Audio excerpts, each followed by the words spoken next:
മഹാനായ സയ്യിദുന ഖലീലുല്ലാഹി ഇബ്രാഹിം അലൈഹിസ്സലാത്തു വസ്സലാം നാം ചെയ്യുന്ന ഓരോ അമലുകളും മിക്കവാറും അമലുകൾ ഇബ്രാഹിം നബി അലൈഹിസ്സലാത്തു വസ്സലാമുമായിട്ട് ബന്ധപ്പെട്ട അമലുകൾ. അതുകൊണ്ടാണ് പറയുന്നത്, നിങ്ങളുടെ ഏത് മില്ലത്തിന്റെ മേലാണ്, നമ്മുടെ മില്ലത്ത് ഏതാണ്?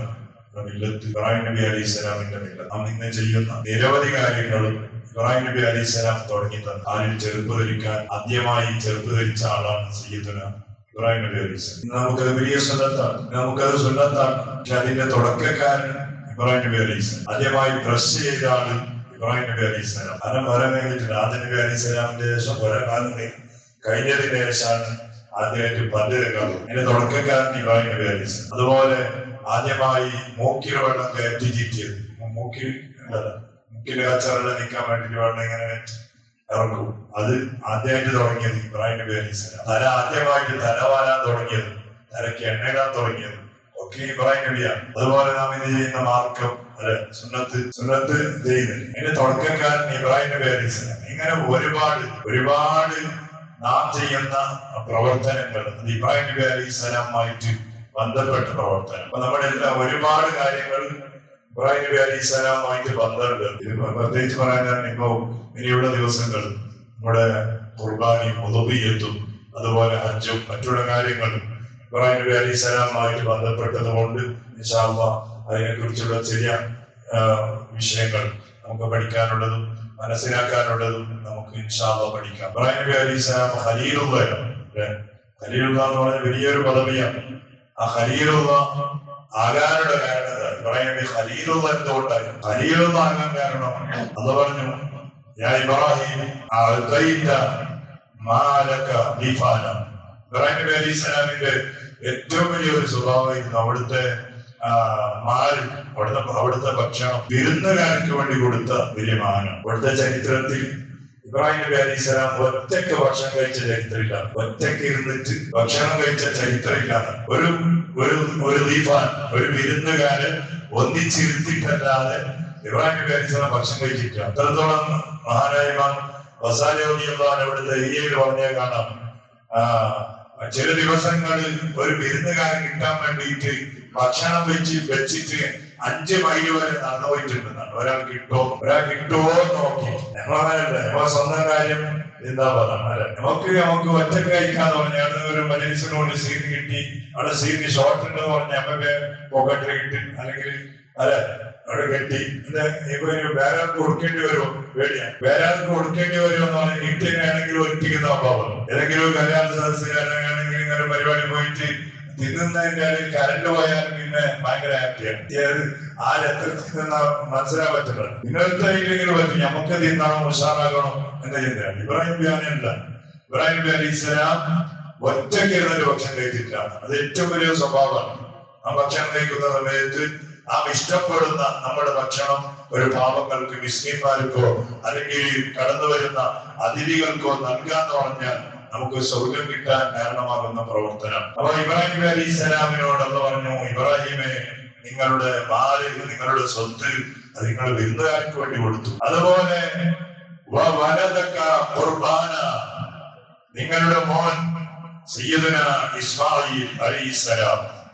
ഇസ്മായിൽ അലൈഹിസ്സലാം നമ്മളെ പോലെ കല്യാണം കഴിഞ്ഞിട്ട് പിറ്റേ ഒരു കൊല്ലം അന്നതിന് മുമ്പ് ജനിച്ച മോനല്ലോ. കുറെ കാലങ്ങൾ കഴിഞ്ഞിട്ട് ഇബ്രാഹിം നബി അലൈഹിസ്സലാമിന് 100 വയസ്സ് കഴിഞ്ഞതിന് ശേഷം കിട്ടിയ ഒരു കുഞ്ഞുമോനാണ് ഇസ്മായിൽ അലൈഹിസ്സലാം. ആ ഇസ്മായിലാകുന്ന മകനെ ഖുർബാനായിട്ട് നിങ്ങൾ കൊടുക്കാൻ വേണ്ടിയിട്ട് തയ്യാറായില്ലേ ഇബ്രാഹിം? ഇൻഷാ അല്ലാഹ് ഉദയത്തുമായിട്ട് ബന്ധപ്പെടുന്ന വിഷയങ്ങൾ പറയാം. അതുപോലെ ഒന്നാമതായിട്ട് പറഞ്ഞു, അതുപോലെ ഇബ്രാഹിമേ, നിങ്ങളുടെ സ്വന്തം ശരീരത്തെ തീക്ക് വേണ്ടി സമർപ്പിക്കാൻ നിങ്ങൾ തയ്യാറായില്ലേ ഇബ്രാഹിമേ? ഇബ്രാഹിം നബി അലൈഹിസ്സലാമിന് തീക്കിടുക എന്ന് പറഞ്ഞാൽ അത് ചിലർത്തിയായിരുന്നില്ല, പീരങ്കി ഉണ്ടാക്കിയിട്ട് അതിന്റെ അടുത്ത് പോകാൻ പറ്റാത്ത ഒരവസ്ഥ വരുമ്പോ എങ്ങനെയാണ് ഇബ്രാഹിമിനെ തീയിലേക്കിട എന്ന ആളുകൾ നമ്രൂദും പട്ടാളം ചിന്തിക്കുമ്പോഴാണ് ശൈത്താൻ എന്ന് തോന്നിപ്പിച്ചത്. പീരങ്കി ഉണ്ടാക്കിയിട്ട് അതിൽ കിടത്തിയിട്ട് ഇബ്രാഹിമിനെ എറിയാം. അങ്ങനെ എറിയാൻ വേണ്ടി തയ്യാറാകുമ്പോഴാണ് മഹാനായ സയ്യിദുന ജിബ്രീൽ അലൈഹിസ്സലാത്തു വസ്സലാം ഇറങ്ങിയത്. ജിബ്രീൽ അലൈഹിസ്സലാം വന്നിട്ട് ഇബ്രാഹിം നബി അലൈഹി സ്വലാമിനോട് ചോദിച്ചു, ഞാൻ ഇബ്രാഹിം, അതുപോലെ ഖലീലുമായിട്ട്, ഞാൻ ഇബ്രാഹിം അലക്ക ഹാജ, വല്ല ആവശ്യം പറയാനുണ്ടോ? ഇപ്പൊ ഒരു 30 സെക്കൻഡിനുള്ളിൽ തീ കത്തിക്കോളും. അപ്പയാണ് വന്നിട്ട് ജിബ്രീൽ ചോദിക്കാൻ, ഇബ്രാഹിമ വല്ല ആവശ്യം പറയാനുണ്ടോ, വല്ല ഹാജത്തുണ്ടോ? ഞമെന്ത് പറയും? ഞമ്മ ചോദിച്ചാലാണെങ്കിൽ ഈ ഏടുണ്ടായി, ഇപ്പൊ ഞാൻ ഈ ഇപ്പായെന്ന് ചോദിക്കണം, ഇപ്പൊ ഞാൻ ഈ ഹയാത്തായി, നമ്മൾ തീക്ക് ഇപ്പൊ കുറച്ച് ലേറ്റായെങ്കിൽ ഞാൻ തീ എത്തിക്കാവട്ടെ. ഇപ്പൊ ജിബ്രീലിനെ അങ്ങോട്ട് ശരിക്കും പറയട്ടെ. പക്ഷേ ജിബ്രീൽ വന്ന് ചോദിക്കുമ്പോ, അലക്ക ഹാജാന്ന് ചോദിക്കുമ്പോ ഇബ്രാഹിം നബി അലൈഹി സ്വലാം അങ്ങോട്ട് ചോദിച്ചതാ, അല്ല ജിബ്രീലെ, അല്ലക്ക ഹാജ, നിങ്ങൾക്ക് എന്തെങ്കിലും ആവശ്യമുണ്ടോ? ഇവര് ജിബ്രീൽ ഇങ്ങോട്ട് ചോദിക്കുമ്പോ ഇബ്രാഹിം നബി അലൈഹി സ്വലാം അങ്ങോട്ട് ചോദിച്ചതാ, അല്ലക്ക ഹാജായ ജിബ്രീൽ, ജിബ്രീലെ നിങ്ങൾക്ക് വല്ല ആവശ്യമുണ്ടോ? ആവശ്യമില്ല എന്ന് പറയുമ്പോ ജിബ്രീൽ അലൈഹി സ്വലാം ഇബ്രാഹിം നബി അലൈഹി സ്വലാമിനോട് പറഞ്ഞു, ഇബ്രാഹിമെ നല്ലോണം ദ്വാരുന്നോ, അള്ളാഹിനോട് നല്ലോണം ദ്വാരുന്നോ, കാരണം പോയിട്ട് എത്തിപ്പെടുന്ന തീക്കറ്റ്, തീ കത്തിയാൽ കരിഞ്ഞു പോകും, തീ കത്തിയാൽ മരിച്ചു പോകും, അതുകൊണ്ട് നല്ലോണം ദ്വാരുന്നോ. അപ്പൊ ഇബ്രാഹിം നബി അലൈഹി സ്വലാം പറഞ്ഞ വാക്കുണ്ടായിരുന്നു, എന്താ അറിയൂ,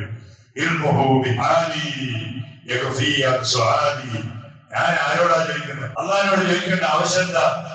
എന്റെ പടച്ചോനല്ലേ, എന്റെ പടച്ചോനെ കുറിച്ച് അറിയില്ലേ? അവന് ഇരുമുള്ളവരല്ലേ, എന്നെ കാണുന്നവരല്ലേ? ആ കാണുന്ന അള്ളാഹിനോട് ഞാൻ എന്തിനു ചോദിക്കണം? ചോദിക്കേണ്ട ആവശ്യമില്ലല്ലോ, എന്റെ റബ്ബിനെ കാണുന്നുണ്ടല്ലോ എന്ന് തിരിച്ച് ജിബ്രീൽ അലൈഹിസ്സലാത്തു വസ്സലാമിനോട് ഇബ്രാഹിം നബി അലൈഹിസ്സലാം പറഞ്ഞു. അങ്ങനെ ആ തീയിലേക്ക് എറിയുമ്പോഴാണ് അല്ലാഹു തആല തീയോട് കൽപ്പിക്കുന്നത്, ഖുൽനാ യാ നാറു കൂനി ബർദൻ വസലാമൻ അലാ ഇബ്രാഹിം. ഓ തീയെ, നീ എന്റെ ഖലീലായ, എന്റെ കൂട്ടുകാരനായ ഇബ്രാഹിമിന് നീ എയർ കണ്ടീഷൻ ആകണം. അന്നാണ് ഇബ്രാഹിം നബി അലൈഹി സ്വലാം ഖലീലുള്ളായത്. ഖലീലുള്ളാഹിന്റെ പേര് അള്ളാഹു ആ രൂപത്തിന് മനസ്സിലാക്കിയ ആളായതുകൊണ്ട്, ആ രൂപത്തിന് മനസ്സിലാക്കിയപ്പോ മനുഷ്യനെ വേദനിപ്പിക്കുന്ന, മനുഷ്യനെ കരിച്ചു കളയുന്ന തീക്ക് അല്ലാഹു തആല പ്രത്യേകമായ ഒരു സ്വഭാവം ഉണ്ടാക്കാൻ വേണ്ടി പറഞ്ഞു, എന്താ എയർ കണ്ടീഷൻ ആകണോ? അങ്ങനെ തീന്റെ ഉള്ളിൽ എത്തിയിട്ട് ഇബ്രാഹിം നബി അലൈഹി സ്വലാത്തു വസ്സലാം അള്ളാഹുവിലേക്ക് തിരിഞ്ഞ് നിസ്കരിച്ചു.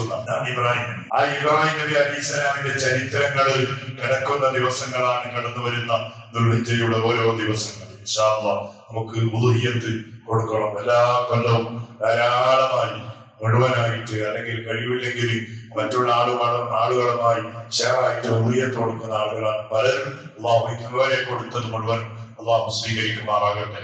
ഇക്കൊല്ലവും ഇൻഷാ അല്ലാഹ് കൊടുക്കാൻ വേണ്ടി കരുതിയ ആളുകൾ, ഇതിനുള്ള സംവിധാനം നമ്മുടെ മൊയ്‌ദീൻ ജമാഅത്ത് കമ്മിറ്റി എല്ലാ കൊല്ലവും ഒരുക്കുന്നുണ്ട്. ഇൻഷാ അല്ലാഹ് ഇക്കൊല്ലവും ഉണ്ടാവും. ഇൻഷാ അല്ലാഹ് അല്ലാഹു തആല നമുക്കൊക്കെയും അതിൽ പങ്കാളികളാകാനുള്ള തൗഫീഖ് നൽകുമാറാകട്ടെ. അല്ലാഹുവേ, മഹാനായ സയ്യിദുനാ ഖലീലുല്ലാഹി ഇബ്രാഹിം അലൈഹിസ്സലാം, നബിയുല്ലാഹി ഇസ്മാഈൽ അലൈഹിസ്സലാം, സയ്യിദത്തുനാ ബീബി ഹാജറ റളിയല്ലാഹു അൻഹാ, മഹാന്മാരുടെ ആ കുടുംബത്തിന്റെ ചരിത്രം കിടക്കുന്ന പരിശുദ്ധമായ ദുൽഹിജ്ജയുടെ പുണ്യ ദിവസങ്ങളിൽ നിന്റെ പരിശുദ്ധമായ ഹറമിന്റെ മുറ്റത്തിൽ എത്തിപ്പെടാൻ ജീവിതത്തിൽ ഒരിക്കലെങ്കിലും നീ അവസരമുണ്ടാക്കി തരണേ അല്ലാഹ്. ഇത്തരം ആളുകൾ കൊല്ലം അതിന് വേണ്ടി പോയി, ഇനി പോകാൻ വേണ്ടി ഒരുങ്ങി നിൽക്കുന്നു. അല്ലാഹ്, ആ ഹാജിമാർ മുഴുവൻ നിന്റെ വിരുന്നുകാര, അവർക്ക് നീ ആഫിയത്ത് നൽകണേ അല്ലാഹ്.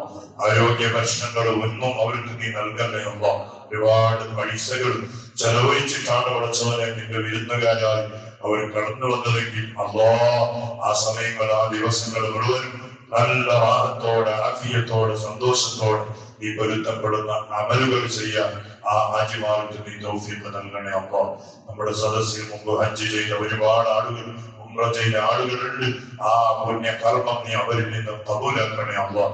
ചെയ്യാത്ത ആളുകൾക്ക് ഒരിക്കലെങ്കിലും ആരോഗ്യമുള്ള സമയത്ത് തന്നെ ചെയ്യാനുള്ള അവസരം നീ ഒരുക്കി കൊടുക്കണേ അല്ലാഹ്. അല്ലാഹ്, നിന്നുള്ള ഹലാലായ സമ്പത്തുകൾ നമ്മുടെ കയ്യിൽ നീ ഏൽപ്പിച്ചു തരണേ അല്ലാഹ്. റബ്ബേ, നാം ചെയ്യുന്ന ജോലി, നമ്മുടെ കച്ചവടങ്ങൾ, നമ്മുടെ വാഹനങ്ങൾ, നമ്മുടെ എല്ലാ പ്രവർത്തനങ്ങളിലും വലിയ ഖൈറ് നൽകണേ അല്ലാഹ്. ബറക്കത്ത് നൽകണേ അല്ലാഹ്. സന്തോഷം നൽകണേ അല്ലാഹ്. പെട്ടെന്നുണ്ടാകുന്ന മുസീബത്തുകൾ, ആഫാത്തുകൾ, അപകടങ്ങളിൽ, അടങ്ങേറുകളിൽ നിന്ന് അല്ലാഹുവേ, ഞങ്ങളെയും നമ്മുടെ നാട്ടുകാരെയും കുടുംബങ്ങളെയും ഞങ്ങളുമായി ബന്ധപ്പെടുന്ന എല്ലാ മുഅ്മിനാത്തുകളെയും നീ കാക്കണേ അല്ലാഹ്.